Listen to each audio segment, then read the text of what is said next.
사도신경으로 우리의 신앙을 고백하겠습니다. 나는 전능하신 아버지 하나님, 천지의 창조주를 믿습니다. 나는 그의 유일하신 아들, 우리 주 예수 그리스도를 믿습니다.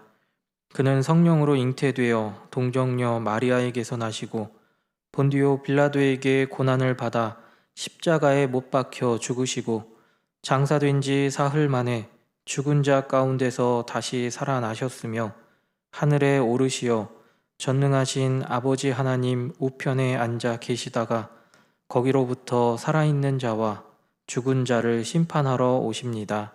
나는 성령을 믿으며 거룩한 공교회와 성도의 교제와 죄를 용서받는 것과 몸의 부활과 영생을 믿습니다. 아멘. 찬송가 488장 찬양하겠습니다.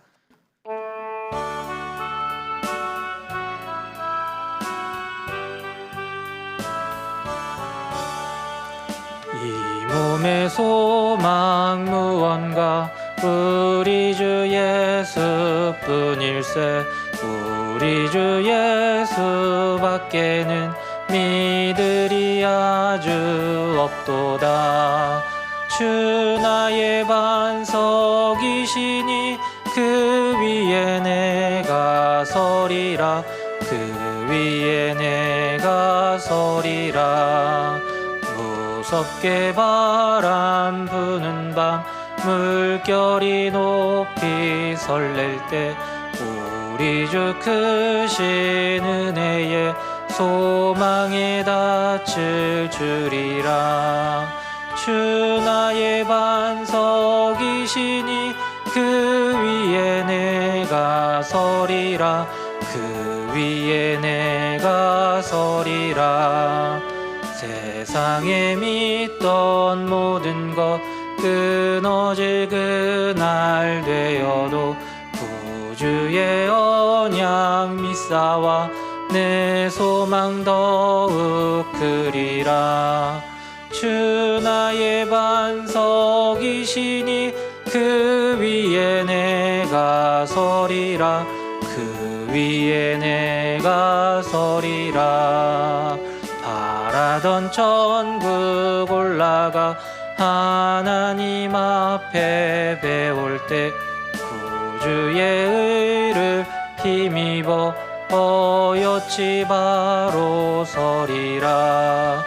주 나의 반석이시니 그 위에 내가 서리라.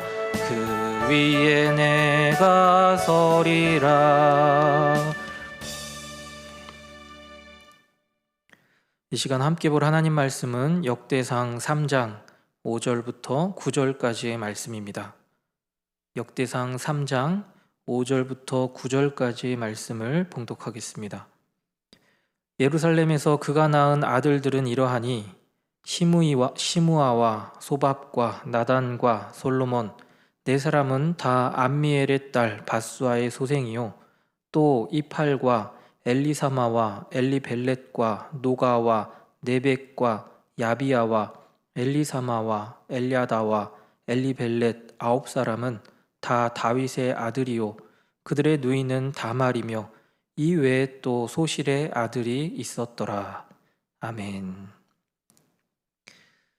오늘 본문을 보기에 앞서서 역대상 2장을 먼저 보면 이스라엘의 12지파 가운데 유다 지파에 속한 헤스론 가문이 나오는 것을 볼 수 있습니다. 그리고 이어지는 오늘 3장에서는 유다 지파 헤스론 가문 중에서도 다윗 왕가에 대한 기록이 나옵니다. 3장 1절로 4절은 다윗이 헤브론 지역에서 낳은 아들들에 대한 기록이고 오늘 본문이 되는 5절로 9절은 다윗이 예루살렘에서 낳은 아들들에 대한 기록이라고 할 수 있습니다. 왜 유다 지파 헤스론 가문 중에서도 유독 다윗 왕가에 대한 족보를 따로 이렇게 소개하고 있는 것일까요? 혹시 역대상을 기록한 당시 이 저자가 다윗의 자손에서 예수 그리스도가 태어날 것을 알고 다윗 왕가에 대한 기록을 더 세세하게 기록한 것일까요? 정확하게 저자가 알고 있었는지는 확인할 길이 우리에게는 없습니다. 하지만 이 기록을 통해 다시 한번 하나님의 일하심을 우리는 확인할 수 있겠지요. 다윗이 예루살렘에서 낳은 자녀는 오늘 본문 5절로 9절 기록된 인원만 보면 14명이라는 것을 알 수 있습니다. 하지만 앞선 1절로 4절과 또 9절 하반절에 이 외에 또 소실의 아들이 있었더라 라고 한 것을 보면 더 많은 자녀들이 다윗 왕가에 있었음을 우리는 알 수 있습니다. 오늘 기록된 족보를 통해 우리는 무엇을 생각해 볼 수 있을까요? 우리는 다윗 왕의 인생뿐 아니라 저와 여러분의 삶을 생각해 볼 수 있지 않을까 생각합니다. 우리 인생을 숲과 나무로 비유하면 어떨까요? 멀리서 보면 나무보다는 푸르고 아름다운 숲을 우리는 볼 수 있습니다. 그런 것처럼 우리 인생도 멀리서 보면 이루어 놓은 일들이 보이고 또 그 모습을 보면서 푸르고 아름다운 인생을 생각해 볼 수 있을 것입니다. 하지만 숲으로 들어가면 어떨까요? 푸르고 아름다운 숲이 아니라 숲을 이루고 있는 다양한 곤충들과 식물들, 그리고 나무들이 살아가는 모습들을 우리는 볼 수 있습니다. 마찬가지로 우리 인생도 푸르고 아름다운 숲을 이루기 위한 과정 속에 힘들고 어려움을 지나며 또 고통과 인내를 감수해야 할 일들도 있고 기쁨과 즐거움이 있기도 합니다. 먼저 오늘 본문을 숲으로 보면 어떨까요? 저와 여러분은 다윗의 족보를 보면서 어떤 생각을 하시나요? 인구 절벽에 부딪힌 이 현실과 다르게 참 많은 자녀들을 낳고 살았구나 라고 우리는 생각해 볼 수 있습니다. 그리고 또 어떤 생각을 할 수 있겠는지요? 아브라함에게 주셨던 복을 생각해 볼 수 있지 않을까요? 하나님께서는 아브라함에게 밤하늘의 별처럼 바닷가의 모래알처럼 아브라함의 자손을 셀 수 없을 만큼 많게 해주겠다라고 약속해 주셨습니다. 그리고 그 약속이 이루어진 것을 다윗뿐 아니라 이스라엘 자손 전체를 보아도 우리는 알 수 있지요. 이처럼 족보를 멀리서 숲으로 보면 하나님께서 약속하신 일들을 이루신 모습들을 우리는 한눈에 볼 수 있습니다. 하지만 숲으로 들어가 족보에 나온 이름들 한 사람 한 사람을 보면 어떨지요? 사람들이 살아가던 모습들을 생각해 볼 수 있습니다. 대표적으로 오늘 본문에 나온 다윗을 한번 생각해 보시기 바랍니다. 그의 인생을 돌아보면 양을 치는 목동에서 또 하나님의 기름 부음을 받고 왕이 되기 전과 그가 사울에게 쫓기는 상황을 우리는 들여다볼 수 있습니다. 그뿐인지요. 자신의 아들들이 저지른 일들을 보며 또 서로 죽이는 모습들과 아들에게 쫓기는 상황들까지 참 많은 우여곡절이 다윗의 삶 가운데 있었다는 것을 우리는 알 수 있습니다. 다윗이 사울에게 쫓기고 또 아들들이 서로 싸우며 죽이고 사랑하는 아들이 아버지인 다윗 자신까지 위협하는 상황들 속에서 그가 느꼈을 감정들이 무엇이었을까요? 아마도 지금 현재를 살고 있는 저와 여러분의 삶 가운데 닥친 많은 상황들과 별반 다르지 않은 감정들이지 않았겠는지요. 다윗이 느꼈을 감정들을 그는 어떻게 참아내고 이겨낼 수 있었을까요? 그가 살아온 삶을 보시기 바랍니다. 다윗은 그 누구보다 하나님께 인정받고 또 사랑받은 자였습니다. 그렇다고 다윗이 죄가 없던 건 아니지요. 다윗은 다른 남자의 아내를 얻기 위해 그녀의 남편을 최전방에서 죽게 만들기도 했습니다. 오늘 본문에 나오는 바수아라고 기록된 여인이 바로 그 인물이지요. 본문에서는 바수아라고 기록되어 있지만 우리가 잘 알고 있는 밧세바를 말합니다. 하지만 다윗이 그렇게 하나님께 인정받고 사랑받은 이유가 있다면 무엇일까요? 다윗은 무엇보다 하나님 앞에 늘 신실한 자였습니다. 자신의 잘못이 드러났을 때 다윗은 감추려고 하지 않았습니다.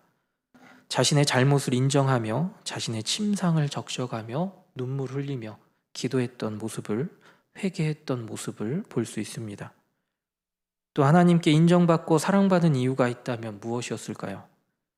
오늘 공동체 성경 읽기에서 읽을 시편 91편에서 그 이유를 찾는다면 1절로 2절 말씀에 나오는 것처럼 하나님의 그늘 아래 그는 늘 있었고 하나님을 향해 자신의 피난처요, 요새요, 의뢰할 하나님이라고 늘 그는 고백했던 모습에서 찾아볼 수 있을 것입니다.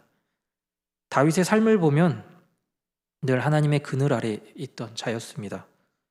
어딜 가나 하나님과 함께 했고 하나님께서도 다윗과 함께 해주셨습니다. 그렇게 하나님이 다윗의 피난처가 되어주시고 요새가 되어주셨고 부르짖을 때 응답하시는 하나님이 되어주셨습니다. 또한 하나님께서는 시편 91편 7절 말씀과 같이 다윗의 삶 가운데 재앙이 그에게 닥치지 않겠다라고 약속해 주십니다. 아니요, 세상 사람들은 다윗이 사울 왕에게 쫓길 때 다윗에게 재앙이 내렸다라고 손가락질하며 이야기했을지도 모릅니다.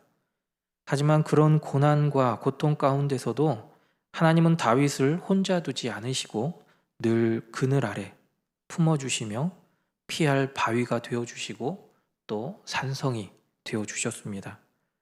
다윗과 같이 우리 삶에 피할 그늘과 피난처가 되어주시고 요새가 되어주시는 분이 우리 하나님이심을 우리는 믿기에 저와 여러분은 이 새벽 주님의 전에 나와 하나님께 부르짖는 줄 믿습니다. 저와 여러분들 삶 가운데도 순간순간 고난과 고통이 찾아올 수 있습니다. 그리고 우리에게 찾아온 고난과 고통이 재앙처럼 느껴질 때도 있을 것입니다. 하지만 하나님께서는 우리를 넘어지게 하지 않으십니다. 그렇게 하나님께서는 우리와 늘 함께 하시며 때를 따라 이른 비와 늦은 비로 우리를 도와주십니다. 그리고 늘 우리를 선한 길로 인도하여 주십니다. 이 새벽 잠시 숲을 보는 것처럼 저와 여러분이 걸어온 인생의 뒤안길을 한번 생각해 보시기 바랍니다. 모든 순간순간 우리와 함께 하신 임마누엘 하나님을 우리는 우리의 뒤안길에서 찾아볼 수 있습니다. 우리 하나님께서는 우리의 뒤안길 뿐만이 아니라 나무를 볼 수 있는 지금 현재를 살아가는 동안에도 우리와 함께 하십니다. 우리와 늘 함께 하시는 임마누엘 하나님께서 오늘도 저와 여러분을 위해 일하고 계심을 믿음의 눈을 열어 볼 수 있고 또 느낄 수 있는 귀한 하루 되실 수 있기를 간절히 소망합니다. 기도하겠습니다. 사랑과 은혜의 아버지 하나님, 어제나 오늘이나 내일도 언제나 우리와 함께 하시는 신실하신 하나님을 의지합니다. 우리 피할 피난처시요 산성이신 하나님만 바라보는 이 하루의 삶 되게 하여 주옵소서. 하나님이 세우신 교회들 가운데 함께하여 주셔서 예수 그리스도의 향기를 전하는 교회들 되게 하시고 이 노은동 지역 가운데 우리 노은중앙교회를 세워주셨사오니 하나님께서 세우신 귀한 사역을 잘 이루어가는 귀한 교회 되게 하여 주옵소서. 육신의 연약함 가운데 있는 믿음의 가족들을 기억하여 주시고 작은 신음에도 응답하시는 하나님을 만나는 하루의 삶 되게 하여 주셔서 늘 마음 가운데 평안이 찾아오게 하여 주옵소서. 미얀마 양곤 한인 중앙교회와 또 수많은 선교지들과 선교사님들을 기억하여 주시고 있는 구석구석에서 사람의 냄새가 아니라 그리스도의 향기만 전할 수 있는 귀한 사역들 될 수 있도록 함께하여 주옵소서. 이 새벽 주님의 전에 나와 부르짖는 믿음의 가족들 기도 가운데 함께하여 주시고 선한 길로 인도함 받게 하여 주옵소서. 예수님 이름으로 기도드립니다. 아멘.